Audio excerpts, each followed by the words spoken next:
Hello everyone. आज हम level 4 start करेंगे चैप्टर 1 का, और इस वीडियो में हम क्वेश्चन 1 to 10 डिस्कस करेंगे। चलिए शुरू करते हैं क्वेश्चन 1 से। Which of the following is correct for stability of phenoxide ion. Phenoxide ion हमारे पास क्या होता है? हमारे पास फिनोल से H+ को रिमूव करने के बाद जो आयन बनता है वो होता है फिनॉक्साइड आयन। अब यहाँ पे फिनॉक्साइड आयन की स्टेबिलिटी क्यों हो रही है? क्योंकि ये नेगेटिव सिंगल पाई यहाँ पर कंटिन्यूसली रेजोनेंस हो रहा है, उसकी वजह से यहाँ पर स्टेबिलिटी बनेगी। तो यहाँ पर रीजन क्या हो जाएगा स्टेबिलिटी का? कि delocalization of pi electrons in phenoxide ion. Pi electrons कौन से होंगे? जो 3 तो पाई बॉन्ड और एक यहाँ पर लोन पेयर वाला नेगेटिव चार्ज जो रेजोनेंस में पार्टिसिपेट कर रहा है। तो ऑप्शन सी यहाँ पर करेक्ट आंसर हो जाएगा। और यदि यहाँ पर पूछे कि कितने डी लोकलाइज्ड इलेक्ट्रॉन है, तो यहाँ पर डी लोकलाइज्ड इलेक्ट्रॉन है 8 पाई इलेक्ट्रॉन। ठीक है, बट एरोमेटिसिटी के लिए बोले कि एरोमेटिसिटी किसके लिए रेस्पॉन्सिबल है, तो केवल बेंजीन रिंग के अपन डीलोकलाइज इलेक्ट्रॉन को कंसिडर करेंगे, यानी 6 पाई इलेक्ट्रॉन, जिनकी वजह से कंपाउंड क्या है यहाँ पर एरोमेटिक है। ठीक है, नेक्स्ट है question 2। The molecule having largest dipole moment among the following. तो सबसे पहला देखिए यहाँ पर CH4 और CCl4, ये दोनों ही के एसिमेट्रिक मॉलिक्यूल है, तो इनका डाइपोल मोमेंट ओवरऑल 0 है। क्यों 0 है? कि जैसे आप देखिए CH4 मॉलिक्यूल को आप इस तरह से O और CCl4 का इस तरह से, ठीक है, तो ये मॉलिक्यूल किस तरह से आएगा? ये अपने पास यहाँ पर इस तरह से आएगा, तो ये इधर जाएगा, तो एक दूसरे का इनका जो रिजल्टेंट है वो इसको कैंसिल आउट कर देगा। वैसे ही यहाँ पर ऐसा है कि यहाँ पर इनका जो रिजल्टेंट होगा उसको ये कैंसिल आउट कर देगा, तो दोनों के ही डायपोल मोमेंट 0 हो जाएंगे। बट अपन देखें CHI3 और CHCl3, CHI3 और CHCl3 में देखें तो यहाँ पे क्लोरीन क्लोरीन क्लोरीन और ये H है, तो इसका बॉन्ड मोमेंट इस तरह से होगा, क्लोरीन का इस तरह से। तो ओवरऑल अपन देखें तो यहाँ पर क्या रिजल्टेंट इस डायरेक्शन में आ रहा है, ठीक है, बट CHI3 में भी सेम ही होगा। अब यहाँ पर अपन क्या देखेंगे, जिसका बॉन्ड मोमेंट सबसे ज़्यादा होगा वहीं पे ज़्यादा होगा। अब CI बॉन्ड का ज़्यादा होगा या CCl का बॉन्ड का ज़्यादा होगा? CCl का बॉन्ड मोमेंट ज़्यादा होगा, क्योंकि यहाँ पर इलेक्ट्रोनेगेटिव डिफरेंस ज़्यादा है, तो यहाँ पर डायपोल मोमेंट या बॉन्ड मोमेंट जो बोलेंगे वो CCl का ज़्यादा है, इसलिए यहाँ पर CHCl3 का मैक्सिमम डायपोल मोमेंट होगा, मैक्सिमम डायपोल मोमेंट। क्लियर है? इसलिए ऑप्शन सी करेक्ट आंसर हो जाएगा। नेक्स्ट अपन देखें यहाँ पर कि among the following the dissociation constant is highest for. तो डिसोसिएशन कांस्टेंट का मतलब क्या है? Can be easily dissolved, can be easily dissolved in water, कि अपने पास एक्वस सॉल्यूशन में इजीली डिसॉल्व हो जाए तो वो मॉलिक्यूल का डिसोसिएशन कांस्टेंट क्या होगा? काफ़ी हाई होगा। और अपने पास वाटर जो है वो पोलर सॉल्वेंट है, और इसमें डिजोल्व सॉल्युबिलिटी की अपन यदि बात करें तो क्या होता है सॉल्युबिलिटी के लिए? लाइक डिजोल्व्स लाइक, तो हमारे पास पोलर सॉल्वेंट में पोलर मॉलिक्यूल ही डिजोल्व हो पाएगा। दैट मीन्स यानी कैटायन और एनायन वहाँ पर प्रेजेंट हो तो इजीली डिजोल्व हो जाएगा।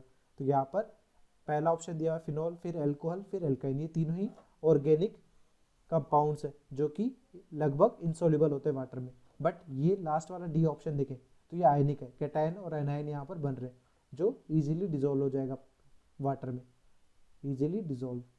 सो इसका डिसोसिएशन कांस्टेंट जो होगा वो हाईएस्ट होगा, यानी डिसोसिएशन कांस्टेंट इस तरह से अपन लिख दें वो मैक्सिमम होगा। तो ऑप्शन कौन सा करेक्ट हो जाएगा यहाँ पर? ऑप्शन डी यहाँ पर सबसे ज़्यादा डिसोसिएशन कांस्टेंट हो जाएगा।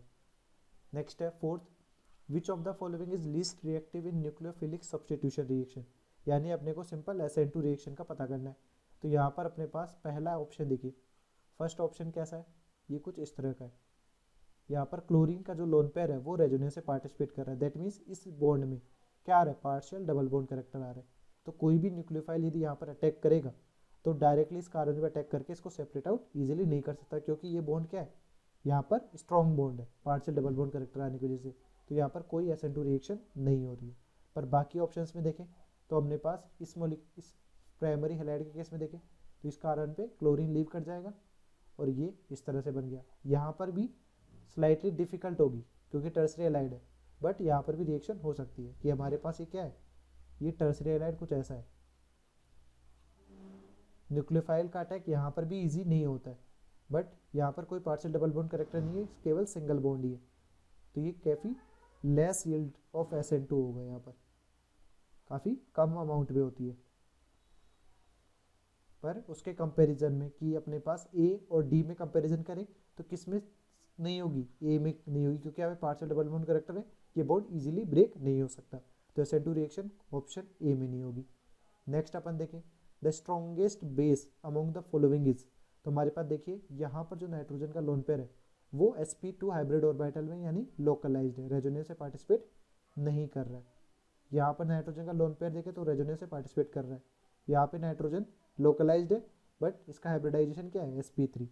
इसी तरह से यहाँ पर देखें तो यहाँ पर भी रेजोनेंस पे पार्टिसिपेट कर रहा है यानी डी लोकलाइज्ड है, तो बी और डी तो होंगे नहीं क्योंकि इनके लोन पेयर क्या है, रेजोनेंस से पार्टिसिपेट कर रहे हैं तो डोनेशन के लिए लेस अवेलेबल है।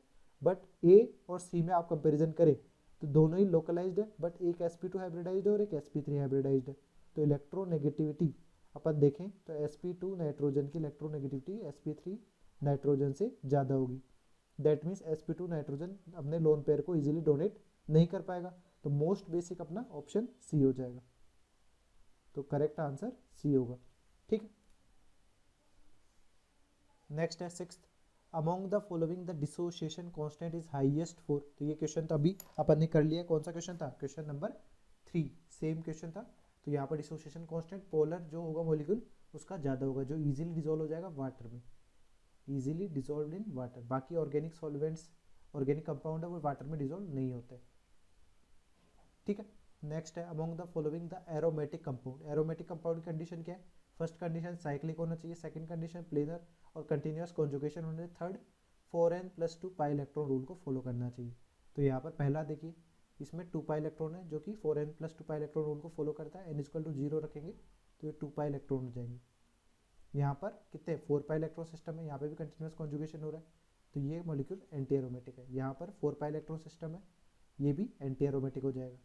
यहाँ पर भी 4 पाई इलेक्ट्रॉन सिस्टम है तो ये भी एंटी एरोमेटिक हो जाएगा। केवल एरोमेटिक जो होगा वो ये वाला ऑप्शन ए ही होगा, तो करेक्ट आंसर ए हो जाएगा। नेक्स्ट है 8th the pKa of acetic acid is lower than that of phenol, तो हमारे पास एसिटिक एसिड क्या होता है CH3C+OH। ठीक है, ये फिनोल से ज़्यादा एसिडिक होता है यानी Ka की वैल्यू ज़्यादा होती है, तो आप Ka का ऑर्डर यदि लिखें तो ये होता है इस तरह से, और pK क्या होता है इन्वर्सली हो जाता है, तो pK का ऑर्डर कुछ हिस्सा हो जाएगा। तो यहाँ पे स्टेटमेंट क्या दिया हुआ है कि pK की वैल्यू कम है किसके लिए, एसिटिक एसिड के लिए, तो ये ट्रू स्टेटमेंट है। नेक्स्ट है कि phenoxide ion is more resonance stabilized, तो ऐसा नहीं है कि हमारे पास जब H+ रिमूव कर देंगे तो यहाँ पे बनेगा फिनॉक्साइड आयन।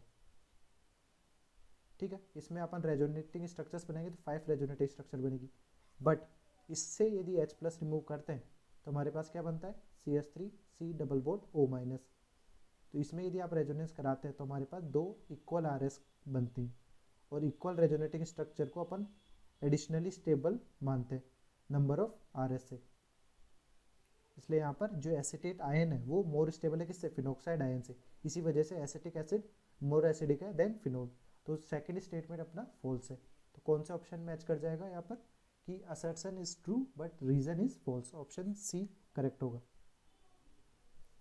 नेक्स्ट है 9th question pyridine is less basic than triethylamine because, तो पिरिडीन हमारे पास क्या है, पिरिडीन हमारे पास कुछ इस तरह का कंपाउंड है यहाँ पर, और ट्राई इथाइल एमाइन हमारे पास क्या है ये इस तरह से। ठीक है, अब इन दोनों में ज़्यादा बेसिक कौन सा है, ट्राई इथाइल एमाइन, क्यों, क्योंकि नाइट्रोजन का जो लोन पेयर है वो यहाँ पर लोकलाइज्ड रेजोनेंस से पार्टिसिपेट नहीं कर रहा, यहाँ पर भी लोकलाइज्ड ही है, बट ये नाइट्रोजन हमारे पास sp2 हाइब्रिडाइज्ड है और ये नाइट्रोजन sp3 हाइब्रिडाइज्ड है। sp3 नाइट्रोजन की इलेक्ट्रोनेगेटिविटी sp2 नाइट्रोजन से कम होती है, तो ये मोर अवेलेबल होगा डोनेशन के लिए, तो ये ज़्यादा बेसिक हो जाएगा। ठीक है, तो यहाँ पर अपन देखें कि nitrogen in pyridine is sp2 hybridize, ये इसका करेक्ट रीजन होगा, तो ऑप्शन बी यहाँ पर आंसर हो जाएगा। नेक्स्ट है 10th which amongst the following is the most stable carbocation, तो कार्बोकेटाइन की स्टेबिलिटी देखनी है फर्स्ट में, तो यहाँ पर 3 अल्फा एच है, सेकंड में हमारे पास कोई अल्फा एच नहीं है, यहाँ पर देखें तो 9 अल्फा एच है हाइपर कॉन्जुगेशन की वजह से, 3+3+3, यहाँ पर देखें तो 6 अल्फा एच, तो सबसे ज़्यादा हाइपर कॉन्जुगेटिंग स्ट्रक्चर हमारे पास सी में बनेगी जो कि सबसे ज़्यादा मोस्ट स्टेबल होगा, तो ऑप्शन सी करेक्ट आंसर होगा।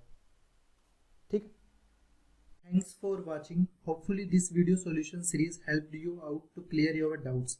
Give this video a thumbs up if it is useful for you. If you are new to this channel, make sure to click the subscribe button and bell notification icon so you don't miss latest videos from our video solution series and education related stuff from GM Academy.